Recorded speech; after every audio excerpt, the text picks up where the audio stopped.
Hey guys, Kathleen here. First of all, what did you think about that, huh? My first time ever doing an intro for myself. I'm pretty impressed with myself.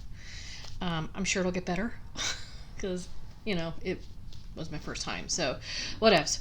I thought I would do a quick little mini episode and tried my hand at natural dyeing.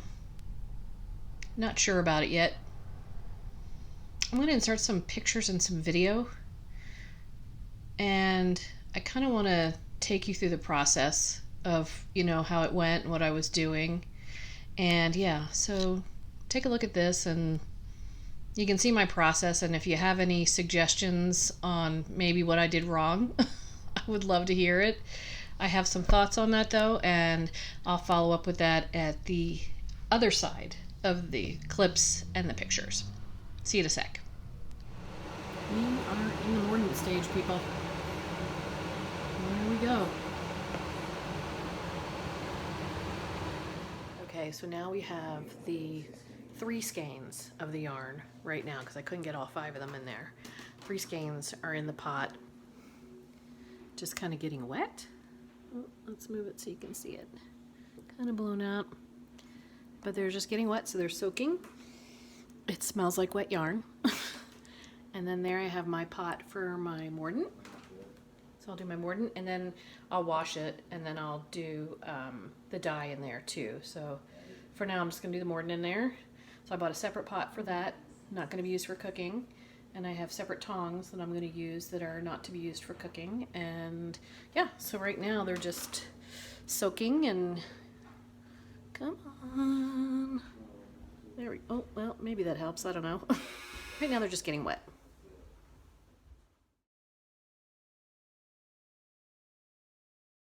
That is a lovely shade of pink.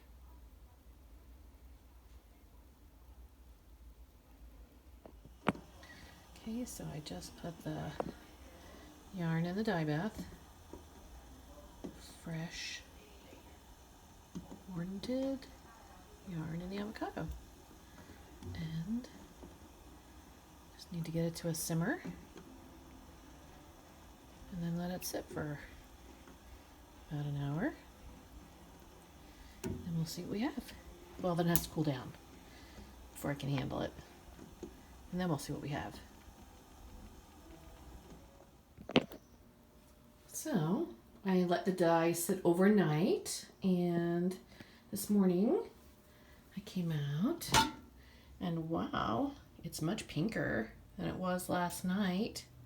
So I'm about to rinse it out. Hopefully it will retain this pinkness when I rinse it out. But I'm about to rinse it out now and then let it dry, and then we will see what we have. Pretty excited. Looks pretty awesome. So my initial thought is it's really more peach than pink. It's got a lot more orange in it. And we'll know when I dry it out. I'll take it outside to dry maybe later today. And I just rinsed it just now. So I ran the water till it ran.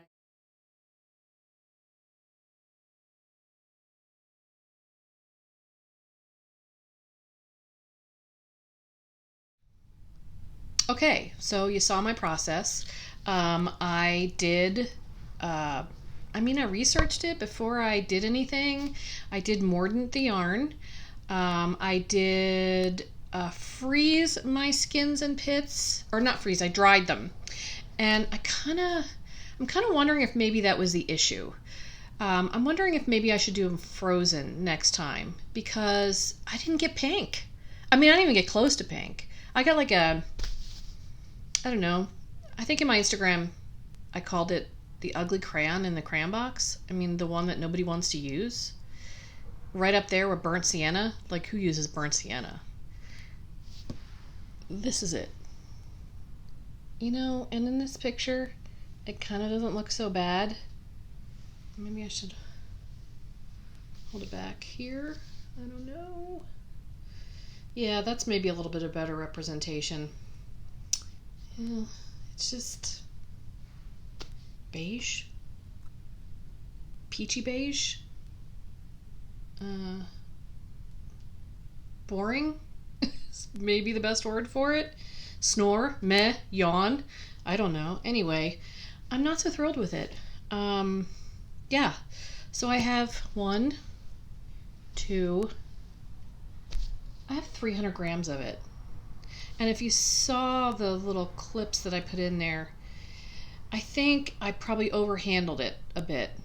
Not a ton, but I think enough that I ended up with a slightly felted yarn. And I probably should have filmed a little bit.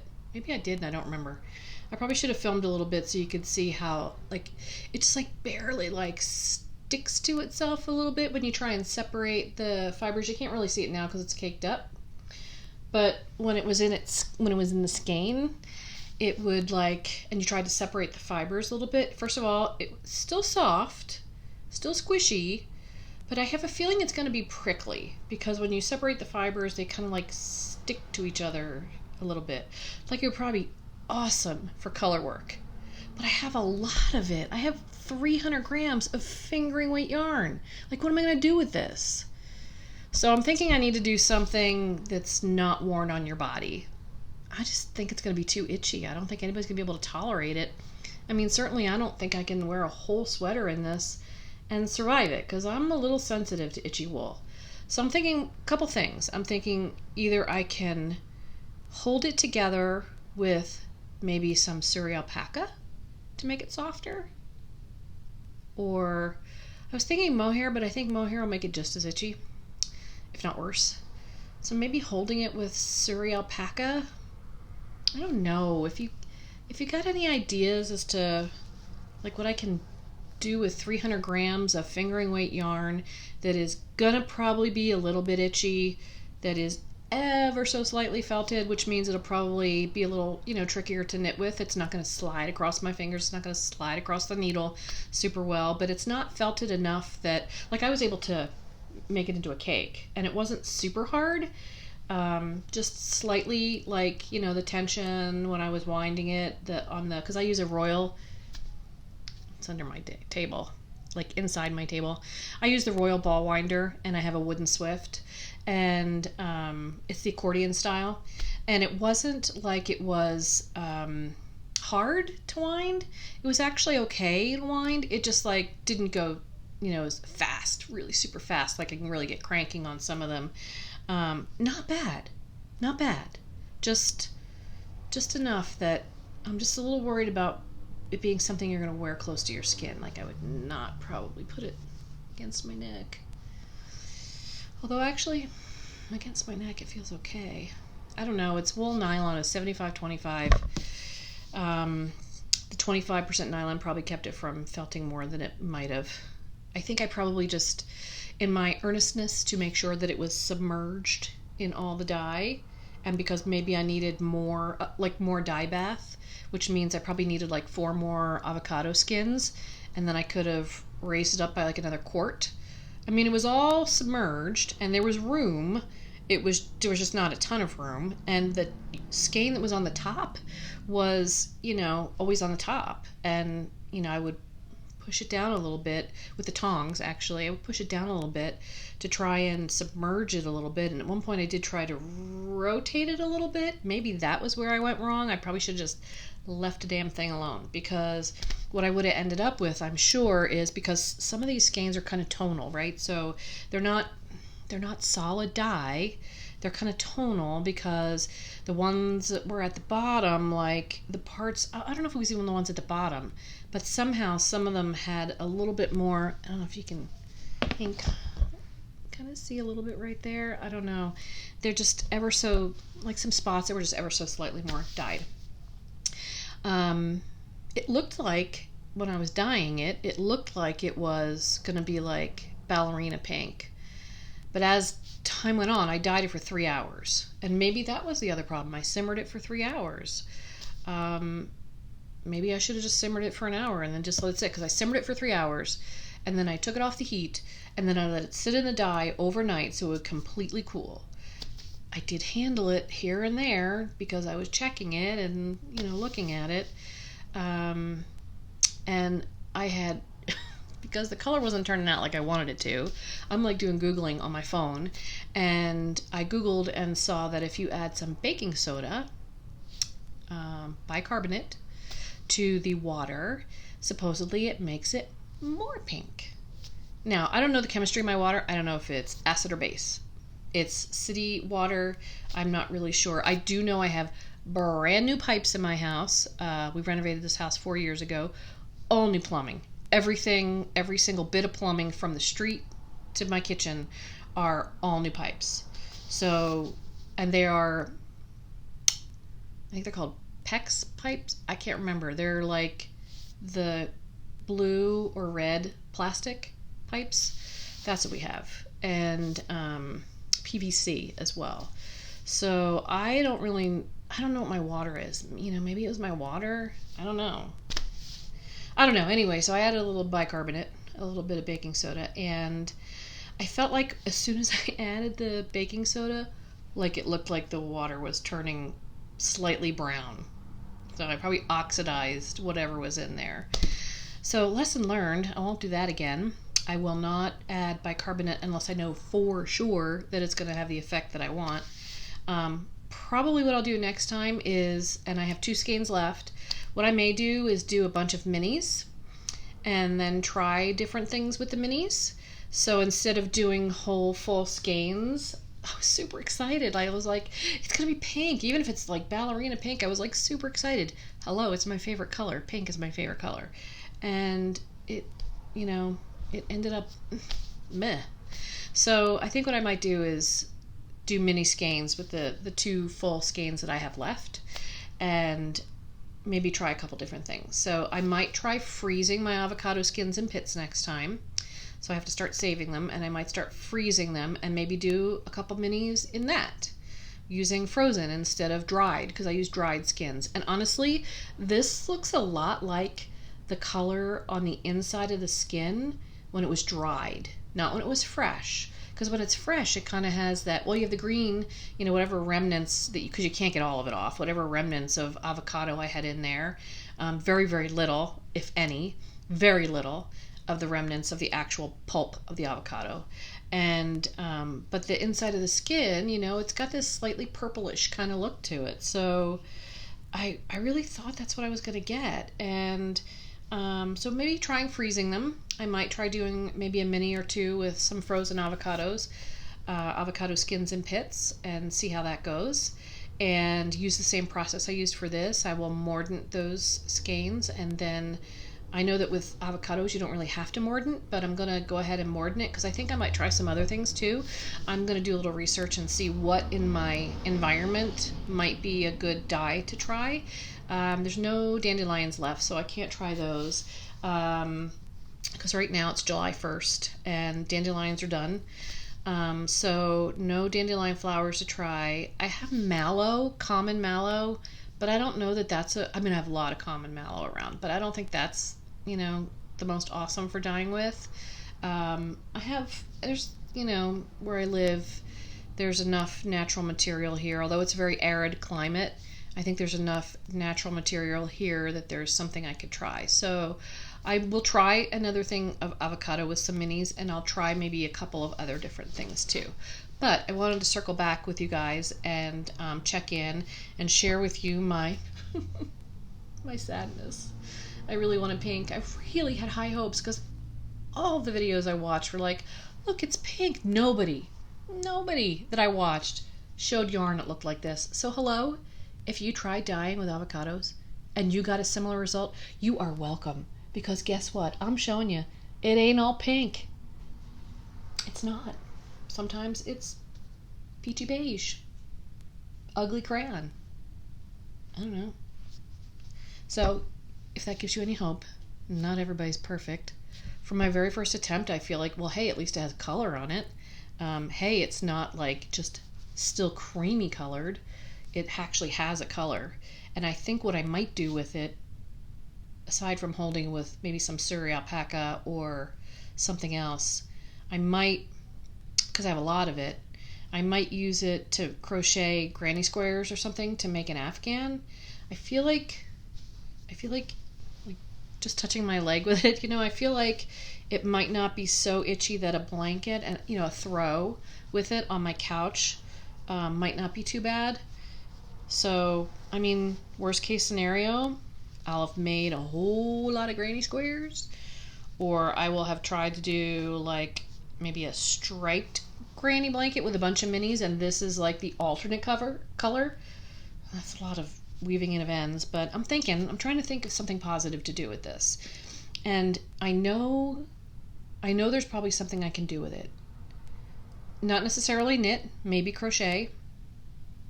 Not necessarily something you're going to wear as a garment. Maybe more home decor. Maybe several throw pillows for my couch. Don't know. But I know it's not going to go to waste. I'm not going to throw it away. I'm not going to give it away. I'm not going to let it hibernate for too long. I'm going to do something with it. I just don't know what yet.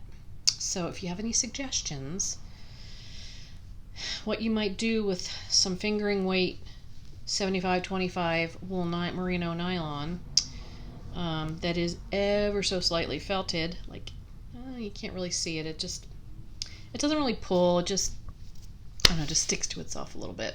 If you have any suggestions, I'm open to it. I do love, is it Tessie? Something like that. Has some granny squares that she makes. And oh, you know what I love? And I don't know if the fingering is the right weight.